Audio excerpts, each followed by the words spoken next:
Suponho que este não seja o tipo de futuro que você imaginou quando mirou naquele dinheiro. Você claramente não entende.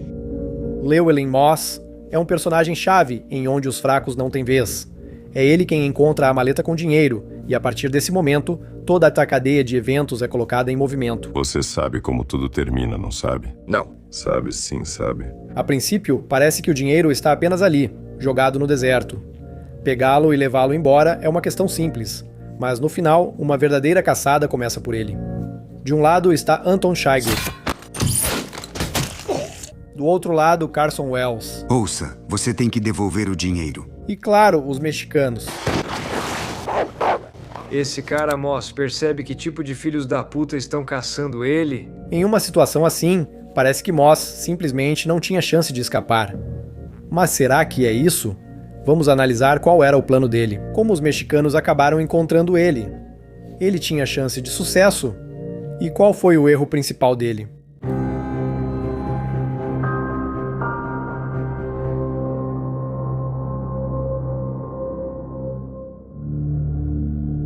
Inicialmente, Moss parece ser uma pessoa quase acidental, um soldador comum que simplesmente estava no lugar errado e que, por puro acaso, acabou de posse de uma maleta recheada de dinheiro. O que tem na maleta? Uma pilha de dinheiro. Será que eu esperei tempo suficiente? Ele acabou estando no local do tiroteio, por acaso, e deveria ter entendido contra quem estava jogando. Pareceria que enfrentar pessoas assim é pura loucura. Mas eu não me apressaria em chegar a tais conclusões. Ele viu a mesma coisa que eu vi, e isso me causou impressão. Como Carson Wells observou, ele encontrou Chigurh e permaneceu vivo. Você o viu e ainda está vivo? E isso por si só diz muito. O fato é que Llewellyn Moss é, na verdade, muito mais esperto do que parece. E ele realmente tinha um plano. Para entender como ele age e qual era o plano dele, vamos analisar o caminho e as decisões dele desde o início. Acho que você vai se surpreender com o quão pensativo ele age.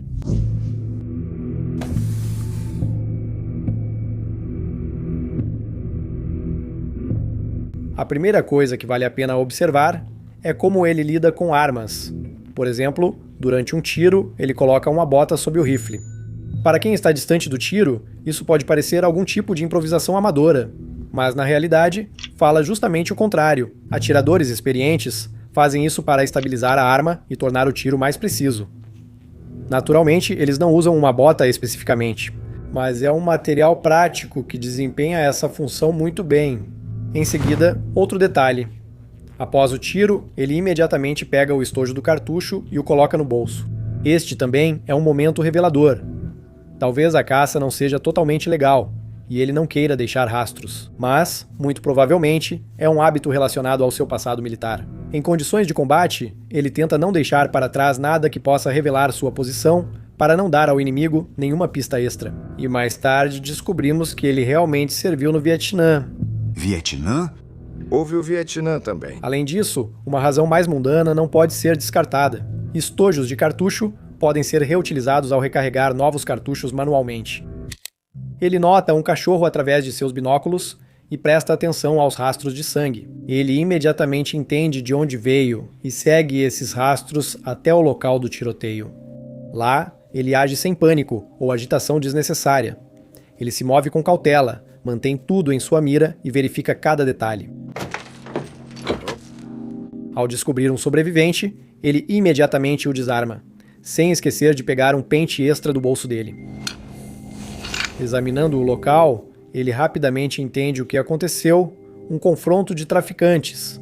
E ele faz a pergunta certa: onde está o último? Onde está o último? Um deveria permanecer vivo. E nesse mesmo momento, ele considera a possibilidade de que essa pessoa possa estar mirando nele agora mesmo. Bem, atirem em mim, teimoso como sou. O que mais uma vez prova que ele é um cara esperto. Observe como ele olha para o relógio. Inicialmente, pode parecer que ele está simplesmente verificando a hora, mas tenho certeza de que se trata de outra coisa. Um relógio pode ser usado como uma bússola improvisada, apontando o ponteiro das horas para o sol, e o ângulo entre ele e o número 1 apontará para o sul. Este é um truque antigo e bem conhecido. Como Moss já descobriu, esses são traficantes.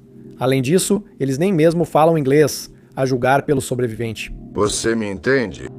Cierra la puerta. O local do tiroteio é nos Estados Unidos, na fronteira com o México.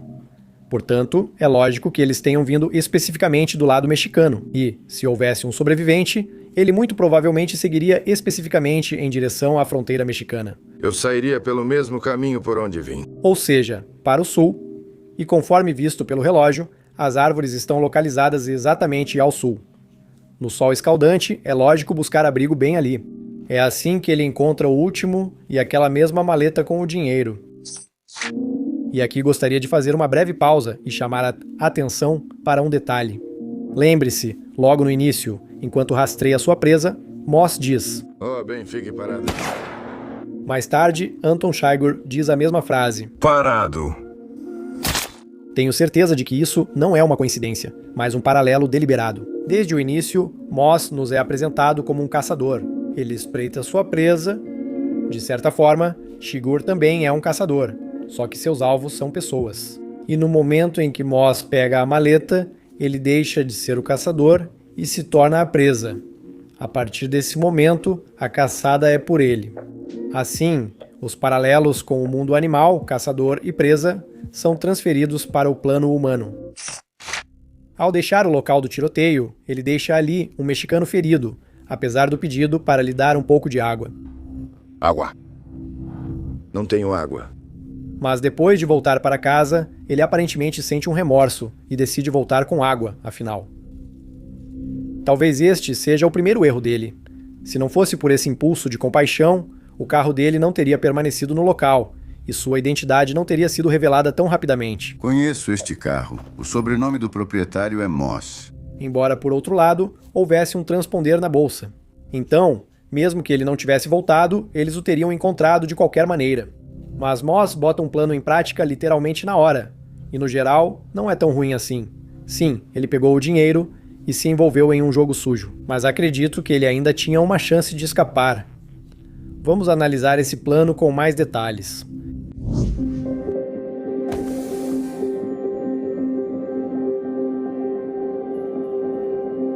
Então, qual era o plano de Moss e como ele pretendia escapar? Para começar, é importante entender onde os eventos acontecem. De acordo com o roteiro, tudo acontece na área de Sanderson. Esta é uma região de fronteira no oeste do Texas. Além disso, é uma pequena comunidade. De acordo com o censo de 2010, menos de 1.000 pessoas moram lá. Ao voltar para casa, após o encontro com os traficantes, ele imediatamente diz à esposa para fazer as malas. Imagine que alguém pegou 2 milhões de você. Por quanto tempo você procuraria por eles? Para ir para a cidade de Odessa, no Texas, enquanto ele mesmo segue para Del Rio. Por que ele não vai com ela imediatamente? Ele explica isso no ônibus. Por que ir até Del Rio? Porque o Roberto tem o carro. Ele tem um conhecido, ou talvez um parente chamado Roberto, que mora em Del Rio e de quem pretende pegar um carro emprestado. Ele teve que deixar o próprio carro no local do tiroteio. Ele não quer comprar um novo porque teria que ser registrado, e isso deixa rastros extras. Você pode comprar um, não pode? Então eu teria que registrá-lo. É assim que ele acaba no Motel Regal. No hotel, ele novamente pensa em tudo com antecedência. Ele esconde a maleta no duto de ventilação para que possa ser alcançada a partir do quarto adjacente. Você pode alugar o quarto ao lado do seu se quiser. Não, eu preferiria o 38º. Isto é, ele pensa antecipadamente em suas rotas de fuga. E mais tarde ele de fato recupera o dinheiro sem nem mesmo entrar na sala principal. Ali mesmo ele compra um rifle e o converte em uma arma cerrada. Como já percebemos, ele sabe manusear armas. Há mais uma cena reveladora. Quando ele retorna ao motel de táxi, pressentindo uma emboscada, ele pede para passar direto. Vamos para outro motel. Imagino como ele percebeu que já estavam esperando por ele. Primeiro, ele notou um carro desconhecido na entrada. Segundo, as cortinas. Quando ele saiu, fechou-as bem fechadas. E agora uma delas está levemente aberta. Ele constantemente calcula a situação com antecedência. E importante, na maioria das vezes toma as decisões certas, mas há um pequeno detalhe que ele deixa de levar em conta. Há um transponder na maleta e isso acaba sendo o suficiente para que todos os seus planos desmoronem. No momento em que descobre o transmissor, ele encontra Anton Chigurh. Por um milagre, consegue escapar. Percebendo que está sendo perseguido, ele decide se dirigir para o México. O Rio Grande atravessa a cidade de Del Rio, formando a fronteira entre os Estados Unidos e o México. Ele consegue passar fingindo ser um andarilho embriagado. Eu te dou $500 pela sua jaqueta. E a cerveja também. A princípio, a cena parece simplesmente irrealista. Um homem atravessa a fronteira quase sem obstáculos. Mas, neste caso, a direção é o fator decisivo. Moss não está tentando entrar nos Estados Unidos, ele está se mudando para o México. E isso é uma história fundamentalmente diferente. A fronteira americana é principalmente um filtro para a entrada, não para a saída. Nos anos 80, até onde sei, o controle era um pouco mais relaxado do que é hoje. Some-se a isso o horário noturno, a falta de bagagem e a aparência de alguém com quem você preferiria não lidar, e a cena se torna muito mais realista. Bem, e claro, ainda é um filme. A cena é simplificada. Na realidade, muito provavelmente ele teria sido pelo menos superficialmente verificado e feito algumas perguntas.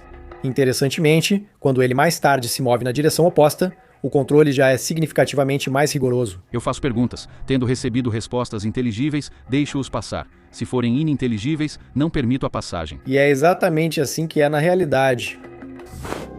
Ele é forçado a se livrar da maleta. Carregá-la através da fronteira teria sido impossível. Observe a placa atrás dele, que afirma que valores superiores a $10 mil estão sujeitos à declaração obrigatória. É por isso que ele se livra do dinheiro. Já em território mexicano, ele acaba em um hospital. Médico. Onde Carson Wells o encontra. Mais tarde, ele retorna ao território dos Estados Unidos novamente. Em seguida, seu caminho o leva a El Paso, onde ele deveria encontrar sua esposa. Mas ele não chega a tempo. Ele é morto por mexicanos. Lamentamos não ter podido ajudar o seu cara. Surge aqui uma pergunta. Como eles o encontraram, afinal? O transmissor já tinha ido embora, ele já tinha se livrado dele, e ainda assim, eles ainda o rastreiam. Na verdade, é bem simples. Durante uma conversa telefônica com sua esposa, o próprio Moss menciona o local exato do encontro. Você precisa ir ao motel Desert Sands, em El Paso. Por que El Paso? Porque tem o aeroporto mais próximo. Ele pretendia dar o dinheiro a ela e mandá-la embora de avião. Eu te dou a maleta e te coloco em um avião. Os mexicanos não têm um rastreador, mas sabem onde está a esposa de Moss e estão seguindo-a. Estamos indo para El Paso, Texas. Não te acerques. Quando a esposa de Moss sai, um deles questiona a mãe dela. Posso ajudá-la com suas coisas, senhora? Conheço El Paso. Onde a senhora vai ficar? E ela, ingenuamente, revela o nome do hotel. Isso fica claro pelo diálogo. E no final, Moss é encontrado exatamente naquele hotel. Para resumir, Moss perde não porque foi estúpido ou descuidado. Apesar do fato de que ele não encontrou o transmissor imediatamente, ele é um homem experiente e preparado, com formação militar e capacidade de lidar com armas. Ele está acostumado a trabalhar no campo e usar o ambiente para resolver tarefas locais. Ele claramente não é bobo, mas se envolve em um jogo sujo cujas regras ele não entende completamente. Ele não é um assassino, não é um predador. Ele é um homem comum, que ainda tem moral e princípios. E você também não é um assassino. Você apenas esbarrou no dinheiro na hora errada. E o filme deixa isso claro para nós imediatamente. Ele retorna ao gangster mexicano moribundo com água porque é assombrado por uma consciência culpada. Então ele comete outro erro. Ele não consegue excluir sua esposa da equação, onde uma pessoa sem princípios simplesmente desapareceria, cortando todos os laços. Moss continua se apegando ao que é tão querido para ele. Eu trabalho na loja dia e noite. Você não trabalha mais lá, Carla Jean. Você apenas faz compras lá. Se ele fosse tão sem princípios quanto aqueles que o caçam, ele teria simplesmente desaparecido. Além disso, depois que se livrou do transmissor, ele realmente teve uma chance. É precisamente através de sua esposa que os mexicanos o rastreiam. Há uma cena reveladora no hotel. Uma mulher está flertando com ele. Você ainda está batendo recordes? Eu tenho uma cerveja no meu quarto. E a princípio, parece que ele cedeu ao flerte dela, mas mais tarde nos é mostrada ela morta na piscina.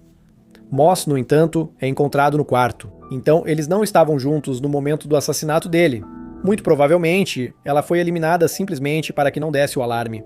No final, Moss perdeu apenas porque era um humano que entrou em um jogo com aqueles que há muito haviam abandonado tudo que é humano. E é exatamente isso que o destruiu. Esta história, na verdade, não termina com Moss. Muito pelo contrário, tudo está apenas começando com ele. Porque em seguida, há o xerife Bell, um homem que enfrenta um mundo que ele não entende mais. Há Carson Wells, um personagem que parece jogar pelas mesmas regras, mas ainda assim se vê impotente. E claro, Anton Chigurh, que alguns acreditam que na verdade não existe. Já existem várias análises sobre isso, mas acho que ainda há mais a contar. Se você quiser uma continuação da análise para este filme, basta escrever sobre isso nos comentários e dizer o nome. Você também pode apoiar o canal de qualquer forma que seja conveniente para você. Aliás, se você está assistindo a este vídeo a partir do futuro, então talvez a sequência já tenha sido filmada. Portanto, basta dar uma olhada na descrição do vídeo.